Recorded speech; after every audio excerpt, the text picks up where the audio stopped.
All right, so picture this. You're on the course, Yeah. right? And you're watching all these golfers with their swings. Yeah. And every swing is different, like their fingerprints. Yeah. You know, some golfers, they just look like they generate power so effortlessly. Yeah. While others are struggling just to get the ball off the ground. Right. Ever wonder why that is? Like, what's the secret? I mean, I think there's some science to it for sure. Yeah. Yeah. Turns out there is. Well. We're diving into this really cool guide today. Okay. And it breaks down golfers into different, like, core types. Oh, okay. Based on, like, their biomechanics. Interesting. And so today we're going to unlock the secrets of the Uppercore Golfer. The Uppercore Golfer. Yeah. Okay, so what makes them unique? So what makes them unique? Well, this style is really fascinating because it leverages the upper body strength and rotation Okay. to really drive the swing, you know? Yeah. Think of it like a controlled release of power, like almost like a tightly wound spring. That uncoils at just the right moment. Gotcha. So it's not just about, like, being strong. It's about how you use that strength. That's exactly right. Okay. You got it. So where does it all begin? Well, it all starts with the setup. Okay. You know, the foundation upon which the entire swing is built. The foundation. Yeah. Okay, so let's unpack that a little bit. Great. What are some key elements of the Uppercore Golfer's setup? So one of the most noticeable differences is ball position. Ball position, okay. They tend to play the ball further forward in their stance Okay. compared to other types of golfers. So why is that so important? Yeah, why does it matter? Yeah, what difference does it make? It all comes down to the angle of attack, Okay, how the club is approaching the ball. gotcha. Positioning the ball further forward encourages a more upward strike, Okay, which maximizes both power and launch. okay. And the guide even gives us a practical tip here. Oh, good. For mid-irons, picture the ball around chest height. Okay. And then as you move to longer irons and woods.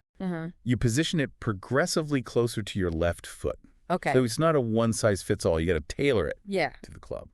Okay, cool. What about the grip? Anything unique about how an Uppercore golfer holds the club?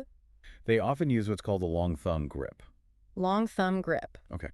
You can think of it this way. Okay. Instead of the club resting primarily in your fingers, Uh-huh.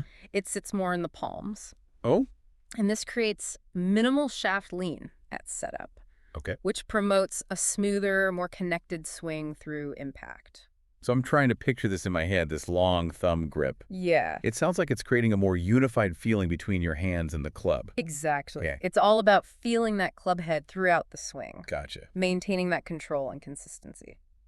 Interesting. All right, so we've got ball position, we've got grip. Yeah. What about posture? Ah, posture. Yeah. How does an Uppercore golfer stand when they're addressing the ball? Their posture's generally a bit more upright than other golfers, Right. with minimal shoulder tilt. Okay, And this helps establish a stable base, gotcha. minimizing swaying or lateral movement during the swing. So if you feel like you're kind of like swaying too much during your swing, Yeah. this might be something to try. Absolutely. Finding what works best for your body and swing is key. Yeah, okay. Yeah.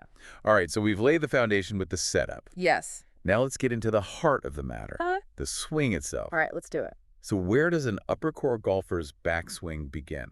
The backswing is all about synchronization. Okay. They really emphasize a smooth, simultaneous rotation of both the hips and shoulders. So no like wild, disconnected movements. Yeah. Everything's working together in harmony. Precisely. Okay. The key is to avoid letting the hands dominate the backswing. Oh, It's all about that unified movement. Okay. So as the hips rotate back, uh-huh. the left knee will point slightly inward, Okay. and then the shoulders rotate on a steeper plane than Huh. other golf types. It sounds like a well-choreographed dance It is. between the upper and lower body. Yeah, that's a great way to put it. Yeah.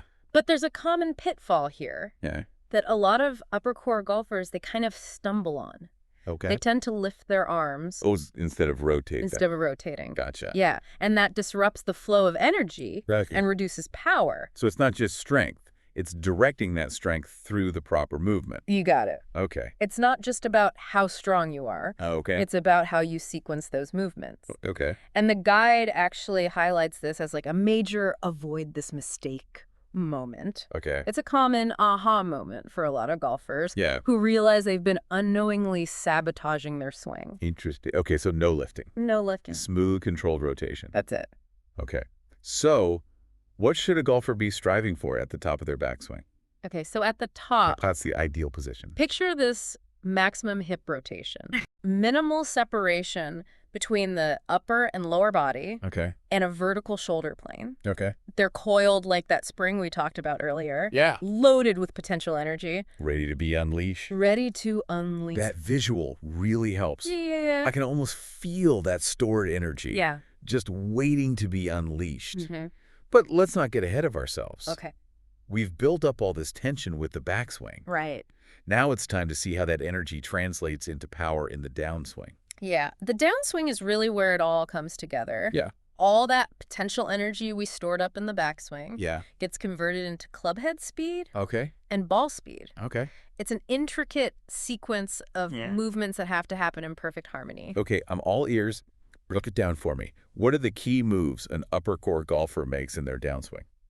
So for uppercore golfers, the downswing begins with this subtle but crucial move Okay. called the sit move. The sit move. Yeah. Essentially, it involves a slight lowering of the hips Okay. before they rise again as you shift your weight to your left side. The sit move, it sounds kind of counterintuitive. Yeah. Why dip down before powering through? Right, so it seems counterintuitive, but it's all about physics. Yeah. By lowering the hips, you're essentially loading up the spring even more, Okay. creating additional torque, and this allows you to then accelerate the club head upward more forcefully, Okay. generating greater club head speed. Okay, so it's like an extra little boost. Exactly. But I imagine there's a fine line between executing it correctly and messing it up. Oh yeah, for sure. What's the common mistake golfers make with the sit move? The most common mistake is rushing the transition, Okay. especially when you're, eager to unleash all that pent-up power. Right. But rushing can lead to poor weight transfer Okay. and a less efficient strike. So control and timing are paramount. Absolutely. It's not just about swinging as hard as you can. Couldn't have said it better myself. Okay, what about the role of the lower body in the downswing? Yeah. We've talked a lot about the upper body. Right. But how do the hips and legs contribute to generating power? That's a great question. Yeah.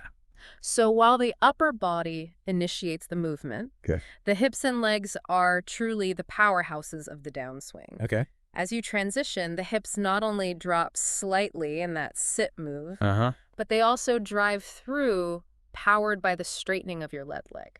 Okay. It's this powerful rotation that generates the force needed to propel the club head through impact. So the uppercore swing is truly a full body movement, Absolutely it is. a symphony of coordinated motions. I like that, a symphony. Yeah. Yeah, every part of the body working together. Okay, we've made it to the moment of truth, All right. impact. Yes. What should an uppercore golfer be focused on at this critical point? Okay, so at impact, the hands should be slightly ahead of the club head, Okay. with a slight lateral tilt in the upper body. Okay. This positioning ensures a clean, powerful strike with the optimal launch angle and spin. Gotcha. Think of it as driving through the ball, Okay, not hitting at it. that makes sense. Yeah. And finally, we come to the finish. The finish. Yeah, I feel like the finish is often overlooked. Yeah. But it seems like an important part of the swing, too. It is. What does a well-executed uppercore finish look like? You're right. The finish is not just an afterthought. Yeah. It's a reflection of the entire swing. Okay. So for an uppercore golfer, balance and stability are key in the finish. Okay. All your weight should be on that left foot, Okay. with your upper body fully rotated towards the target. Okay. Your arms will follow naturally, with the club resting comfortably behind your back. I can just picture that balanced, powerful finish pose. Yeah. It really drives home the point that this style is all about controlled power and fluid motion. Exactly. And you can often tell if someone has truly mastered the uppercore swing by observing their finish. Oh, really? Yeah, a stable, upright posture with full rotation. That's a good indicator that energy was efficiently transferred to the ball. Okay, so we've covered the entire swing from setup to finish. I have. But theory is one thing. Right. Actually putting it into practice is another. Yeah. Are there any drills that can help us, golfers, Wow. really internalize these uppercore principles Absolutely. and improve our swing? The guide offers a few simple yet effective drills that you can incorporate into your practice routine. Fantastic. Let's dive into those. All right, so one of my favorites is the synchronized rotation drill. Synchronized rotation drill. Okay, you simply practice your backswing in front of a mirror, Okay. focusing intently on that simultaneous hip and shoulder rotation Okay. we talked about earlier. Right. It's amazing how much you can learn by simply observing your own movements. I can see how that would be helpful because Yeah. sometimes you don't realize Right. you're swaying or lifting your arms until you see yourself. Exactly. Yeah, it provides that instant visual feedback. What other drills can help refine our upper core swing? Another great one is the impact drill. Impact drill. This drill uses an impact bag Yep, to got it. train the correct hand and club head position at the point of contact. So it's like getting instant feedback on whether you're compressing the ball correctly. Yeah, exactly. Hitting that sweet spot. Yep. And finally, there's the finish position drill. Okay, finish position drill. This one is all about holding that balanced final pose we discussed Uh-huh. for about 5 seconds after each swing. Yeah. And it forces you to check your stability Okay. and reinforce that feeling of a complete, well-balanced swing. I love that these drills are also accessible Yeah. and easy to implement. You don't need any fancy equipment or a personal coach. Right. Just a little bit of space and a commitment to improving your swing. That's the beauty of it. Yeah. You can incorporate them into your practice routine anywhere, anytime. All right, we've covered a lot of ground today. We have. We've dissected the unique characteristics of the upper core golfer. Yep. Their setup, their swing, and even explored some practical drills to help us improve our own game. That's right.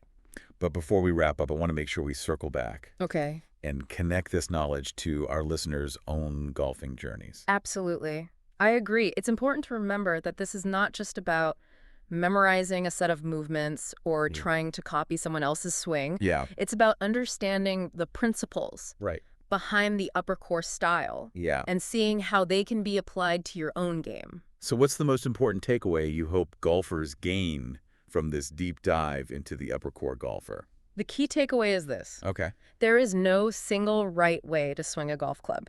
Okay. It's about finding what works best for your body, your strengths, Yeah. your unique style. That's such an important point. It is. Yeah.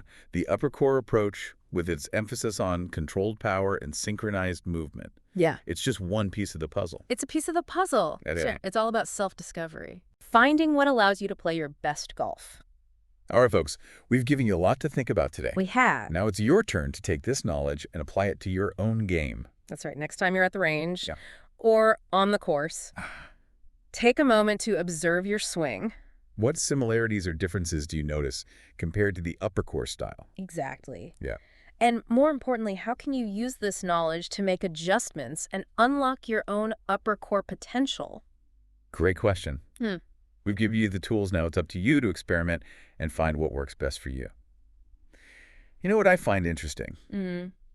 We often get so focused on our own game Yeah. that we forget to observe others. Right. But there's so much we can learn Huh.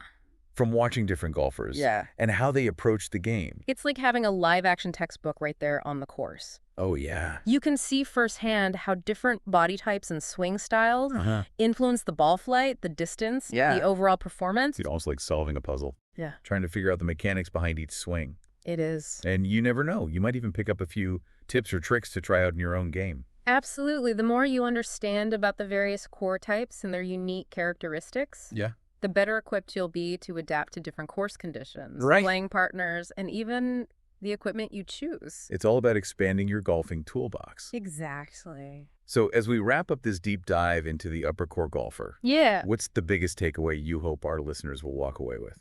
The most important thing to remember is that there's no single right way to swing a golf club.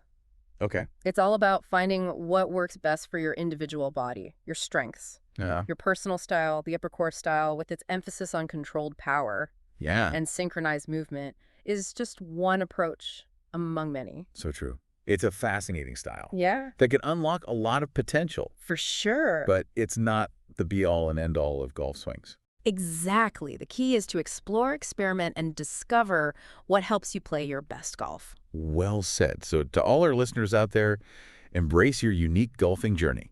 Keep learning, keep experimenting, Yeah. and most importantly, keep having fun out on the course.